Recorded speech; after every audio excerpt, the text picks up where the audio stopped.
नमस्कार सर. नमस्कार. तुमचा परिचय सांगा. विलास शिवाजी गव्हाणे, राहणार बायखेडा. बरं, आज 2 डिसेंबर 2025 रोजी आपण तुमच्या हरभऱ्याच्या शेतामध्ये हो.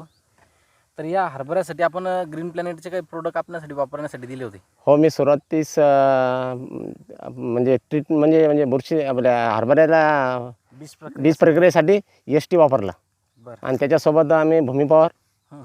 मायक्रोराजा आणि याचाच आपल्या ग्रीन प्लॅनेटवाल्याचाच DAP वापरला.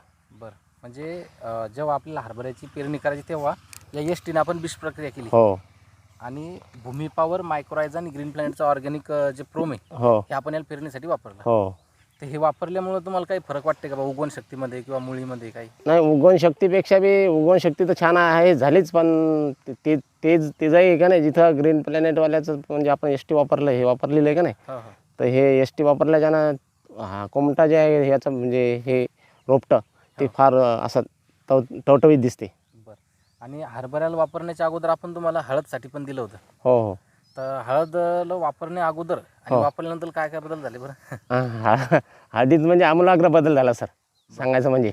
हळद सुरुवातीस माझी असं वाटलं की ती कोमा गेलेली होती. बरोबर. पण आता तुम्हाला दिसतेच आहे समजा. दाखवा थोडीशी हळद. हळद दाखवा सर. या हळदसाठी जेव्हा आपण सुरुवातीला दिलं होतं तेव्हा हळदीची वाढ पण नव्हती वाढ बी नव्हती, आणि पिवळसर पडलेली होती. हळदसाठी काय काय वापरलं आपण? हळदीला पहिल्यांदा ग्रीन आपल्या मायक्रोरायझम, भूमी पॉवर, त्यानंतर पोटॅश बी घेतलं आणि त्या अगोदर आम्ही ते छोटे ग्रो आणि नायट्रो आणि त्याच्यासोबत मी ते छोटे 2 आपलं झिंक आणि फेरस हे पण वापरले होते. तर या दोन्हीचा ज्यावेळेस आपण वापर केला हळदसाठी सुद्धा आणि हरभऱ्यासाठी सुद्धा, तर आपल्याला रिझल्ट चांगले वाटले? रिझल्ट चांगले वाटले सर, म्हणूनच मी त्या हळदीचे रिझल्ट चांगले दिसले आणि म्हणूनच मी हरभरा घेतला आणि दुसरं वापरलंच नाही रासायनिक. बरोबर. हो. अजून आपण हरभऱ्यावर कुठल्याही प्रकारची फवारणी नाही. आता हरभरा चांगल्या कंडिशन. हो हो. तर तुम्ही ग्रीन प्लॅनेटचे जे प्रोडक्ट आहे तर हे वापरून समाधानी आहे? हो, समाधानी हो सर.